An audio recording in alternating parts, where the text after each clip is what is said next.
विद्यार्थी मित्रांनो, आज आपण बघूया शिकू मराठी आनंदाने इयत्ता 6वीचं कविता क्रमांक 4 आम्ही महाराष्ट्र कन्या या कवितेचे व्यवसायामधील म्हणजे वर्कबुकमधील प्रश्न उत्तरे. याआधी आपण पाठाखालील प्रश्न उत्तरे सोडवलेले आहेत. त्या व्हिडिओचे लिंक मी या डिस्क्रिप्शन बॉक्समध्ये नक्की देईल. आता आपण पाहूया वर्कबुकमधील म्हणजे व्यवसायामधील प्रश्न उत्तरे. सुरुवात करूया कृती 1 आकलनपासून. पुढील अर्थाच्या कवितेतील ओळी सांगा. आम्हाला आमची माय मराठी भूमी खूप आवडते या अर्थाची ओळ कवितेत आलेली आहे. स्वर्गाहुनीही आम्हाला माया मराठी भूमीची. दुसरं, पुढील ओळी इतिहासातील कोणत्या व्यक्तींच्या पराक्रमांची आठवण करून देतात. ओळी आहेत, करू हातांची ही ढाल बाळ बांधून या पाठी. याचं उत्तर आहे, करू हातांची ही ढाल बाळ बांधून या पाठी. या ओळी झाशीची राणी लक्ष्मीबाई यांच्या पराक्रमाची आठवण करून देतात.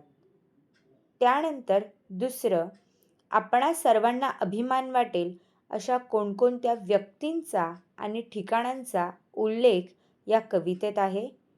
उत्तर, व्यक्ती आहे तिथे संत मुक्ताबाई, संत जनाबाई, जिजामाता व राणी लक्ष्मीबाई. आणि ठिकाणे आहेत सह्याद्रीचा कडा, कळसुबाईचे शिखर, कृष्णा, भीमा व गोदावरी नदी. पुढे आहे कृती 2 आकलन. एका वाक्यात उत्तरे लिहा. प्रश्न पहिला आहे, कवितेत आलेल्या पर्वताचे नाव काय आहे. उत्तर, कवितेत आलेल्या पर्वताचे नाव सह्याद्री आहे. दुसरं, कवितेत कोणत्या शिखराचे नाव आले आहे. उत्तर, कवितेत कळसुबाई या शिखराचे नाव आले आहे. तिसरं, कवितेत कोणत्या नद्यांची नावे आली आहेत. उत्तर, कवितेत कृष्णा नदी, भीमा नदी व गोदावरी नदीचे नाव आलेले आहे. पुढे वळूया कृती 3 कडे. ओळींचा सरळ अर्थ. कवितेतील पुढील ओळींचा अर्थ तुमच्या शब्दात लिहा. अवघ्या भारताची सेवा, बाणा आमुचा मराठी, प्राण तळ हातावरी, सर्वांसाठी देशासाठी. या ओळींचा आपल्याला समजलेला अर्थ आपण इथे लिहिणार आहोत. उत्तर, सर्व भारताची सेवा हा मराठी लोकांचा स्वभाव आहे.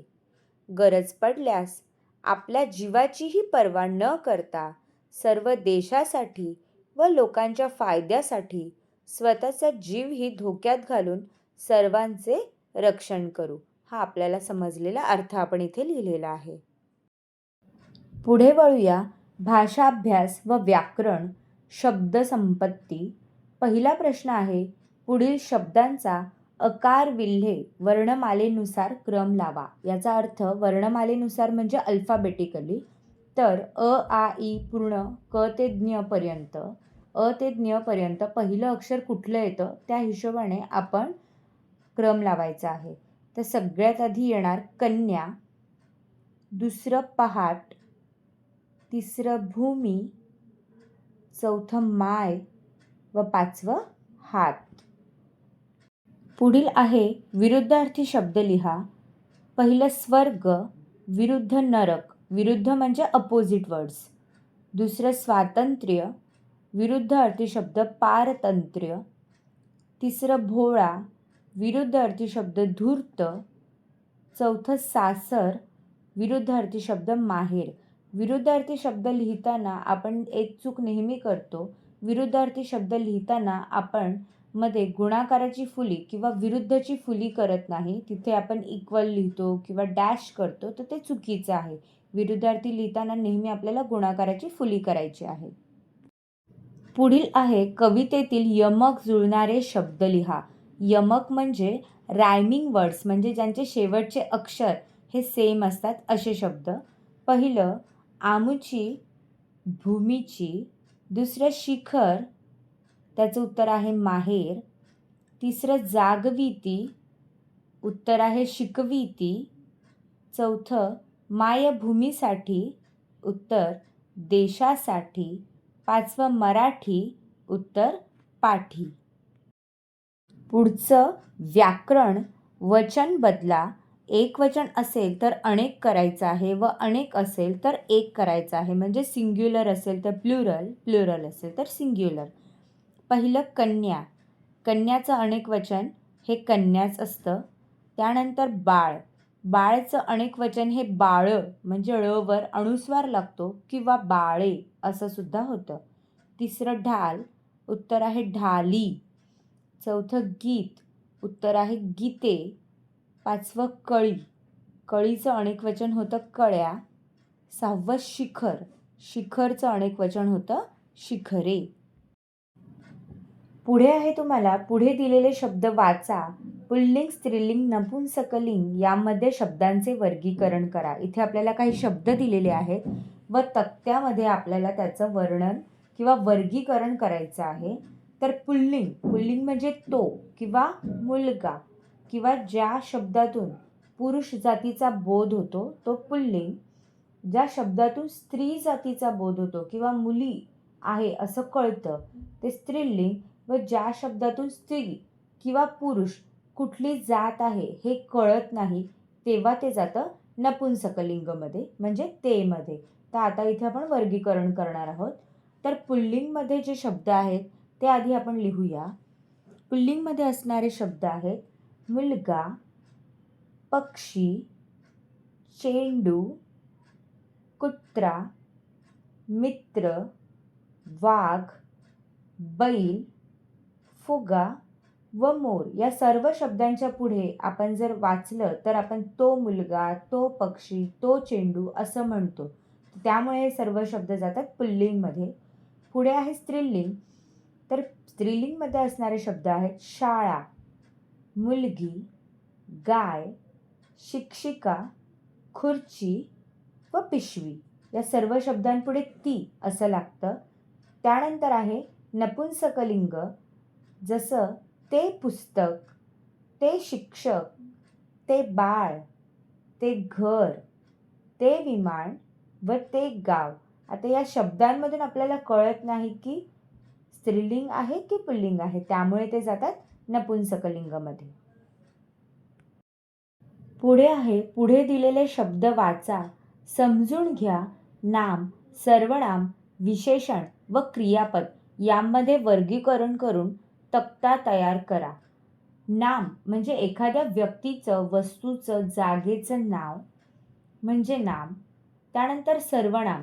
नामाऐवजी वापरला जाणारा जो शब्द आहे त्याला सर्वनाम असं म्हणतात.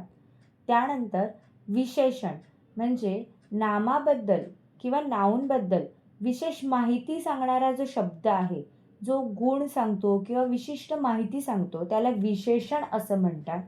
आणि क्रियापद. ज्या शब्दातून कुठली तरी क्रिया चालू आहे किंवा पूर्ण होते, म्हणजे कुठलीही क्रिया चालू आहे किंवा पूर्ण होते असा बोध होतो म्हणजे क्रियापद. तर इथे आपल्याला शब्द दिलेले आहेत, त्याचं वर्गीकरण इथे केलेलं आहे. तर सर्वात आधी नामात येणारे शब्द आपण बघणार आहोत. नाम या तक्त्यात येणारे शब्द हिमालय, गोदावरी, कळसुबाई व सरिता. त्यानंतर सर्वनाम. सर्वनामात येणारे शब्द आहेत त्याला, माझा, मला व आम्हाला. त्यानंतर विशेषण. विशेषण या तक्त्यात येणारे शब्द सुंदर, गुबगुबीत, रंगीबेरंगी, आंबट, चविष्ट, रसरशीत, निळेशार. त्यानंतर क्रियापद. क्रियापदात येणारे शब्द होता, पळतो, चालतो, वागतो व आठवतो. त्यानंतर पुढील आहे लेखन नियमांनुसार लेखन. पुढील शब्द लेखन नियमांनुसार लिहा. म्हणजे इथे जे काही शब्द दिलेले आहेत ते शुद्ध लेखनाच्या नियमानुसार चुकीचे आहेत, तर ते आपल्याला करेक्ट करून लिहायचे आहेत. पहिला शब्द आहे मराठी. त्याची वेलांटी जी आहे ती पहिली दिलेली आहे. मराठी. ठ हा शेवटचा अक्षर असल्यामुळे ठला दुसरी वेलांटी येते. त्यानंतर शिखर. शिखरची ची जी वेलांटी आहे ती इथे पहिली यायला हवी, त्यामुळे दिलेली चुकीची आहे. त्यानंतर गीते. गीतेला वेलांटी येते दुसरी व चौथं आहे भक्ती, भक्तीला तीला वेलांटी येते दुसरी. पुढे आहे 4 वाक्प्रचार. पुढील वाक्प्रचारांचा वाक्यात उपयोग करा. पहिला आहे हातांची ढाल करणे. याचा अर्थ आहे शस्त्राशिवाय लढणे. वाक्य आहे गरज पडल्यास सैनिक हातांचीही ढाल करतात. दुसरं आहे प्राण तळहातावर घेणे. याचा अर्थ आहे प्राणाची पर्वा न करणे. इथे वाक्य आहे आपल्या भविष्यासाठी विद्यार्थ्यांनी आपले प्राण तळहातावरी घेतले आहेत. वाक्प्रचार हे बोलताना आपली भाषा सुंदर व्हावी म्हणून वापरले जातात. तर त्याचा वापर आपण करायचा आहे व ते समजून घ्यायचे आहेत. समजून घेऊन त्यांचा सेंटेन्समध्ये वापर करायला शिकायचा आहे. तर विद्यार्थी मित्रांनो, इथे आपल्या इयत्ता 6वीचं कविता क्रमांक 4 आम्ही महाराष्ट्र कन्या या पाठाचं व्यवसाय लेखन म्हणजे वर्कबुक रायटिंग पूर्ण झालेलं आहे. तुम्हाला काही अडचणी असल्यास त्या कमेंट करून नक्की सांगा व व्हिडिओ कसा वाटला हे नक्की कळवा. Thank you for watching.